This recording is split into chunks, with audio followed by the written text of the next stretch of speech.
Well, the Victorian government was also locked down their borders like that. Drop of a hat. Hasty decisions. Locked down their borders when they had just a couple of community outbreaks. And I appreciate that last July it was very difficult when there was that massive outbreak which cost the lives of more than 800 people. I understand that, and I know that whatever we think and say about our premiers, they've done what they thought they needed to do to protect the people in their state. But it has come at a big cost. It's come at a big cost to business, it's come at a big cost to livelihoods, and particularly when, I've got members in my own party who were far closer to indeed Adelaide and South Australia than they were to Melbourne, and yet they were still under the same impositions that Melbourne was. I mean, I spoke to farmers who had to wear, for goodness sake, face masks to go and check on their stock when they were many hundreds of kilometres from Melbourne. Now that's pretty hard. That's pretty difficult. But what we've done with this aviation and tourism support package is provide support to airlines and travel agents and through them tourism operators in those areas hardest hit and in those areas where international tourists are normally all over the joint. And certainly with the Great Ocean Road, that's where international tourists flock to. That's one of the biggest areas which was hardest hit in Victoria. And so that was why we put Avalon on the list. That's why we wanted to ensure that those tourism operators, and there's many of those fine tourist operators up and down the Great Ocean Road. It's a fantastic area, and I encourage any Australians to go and visit. Take a drive there, or take one of the half-price airline tickets. Go to Avalon, see the Great Ocean Road. It's magnificent. 12 Apostles and everything else. Go and have a look at it. But that's why we chose all the other destinations as well. Not every destination is on the list, but again, I state, it is an initial list, and so we'll revisit it, we'll relook at it, but at the moment there's 800,000 half-price tickets. Get out and see Australia. It's a fantastic place, and certainly get out and see regional Australia, see regional Victoria, go to the Great Ocean Road. Do your duty for the nation, do it for the team, and do it for yourselves. You'll see a great country out there and places that need visiting. They need your support, they need your tourist dollars. And I'll state again, every dollar spent on an airline ticket means $10 spent at the place of location, at the destination. So those Great Ocean Road tourists, tourism operators, they need your visitation, they need your dollars, and they're ready with open arms to come and see more Australians sooner. Now I'm going to take you again, then I'll take you, and then I'll go on the end there.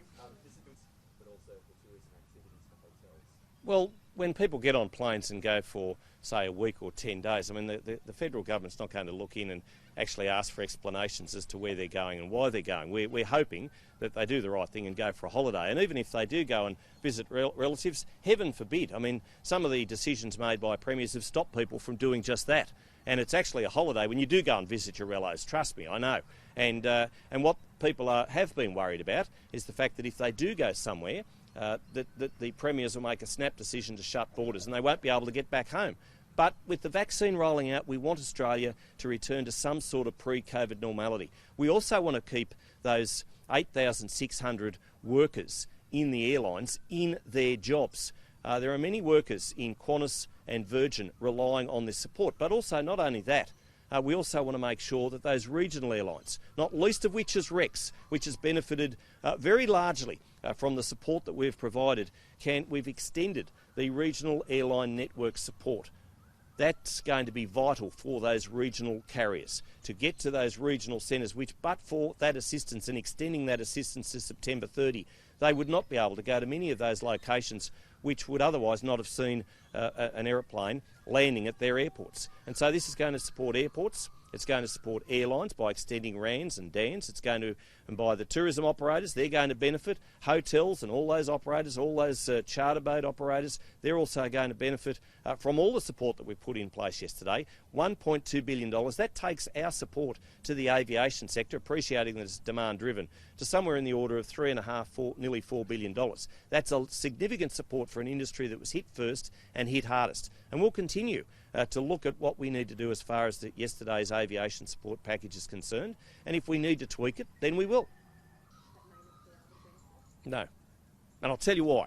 Because all of those people will benefit when those people get off the plane and go down those steps of that plane and land on the tarmac and look at the wonderful Sunshine Coast or the Gold Coast or Avalon Airport, knowing they're going to go to Great Ocean Road, they're going to go, how good is this? And they're going to go straight into a cafe or a pub or a tourist operator. They're going to buy a ticket for whatever theme park or whatever the case might be, and they're going to spend money. Just by getting from point A, which might be a capital city or it might be another regional city, to go interstate to visit that place, they're going to be spending money. Every dollar that they've spent on that airline ticket, 50 cents of which will come from the federal government, they will then spend $10 at the destination. So that's got to help the tourism operators. That's got to help the cafes and all the foodies, and that's got to put people back into business. People have done it very, very tough, and the decisions taken, particularly in Queensland and Victoria, and I must say Western Australia too, have been very, very hard on those local tourism operators. Well, the federal government's coming to their assistance. Once again, we're the white knight on the shining white horse, and we're coming to the support and the help of those tourist operators on behalf of those cafes and hotels and accommodation places, and of course the airlines, and of course the airports. That's what we're doing. That's what we've done all the way through.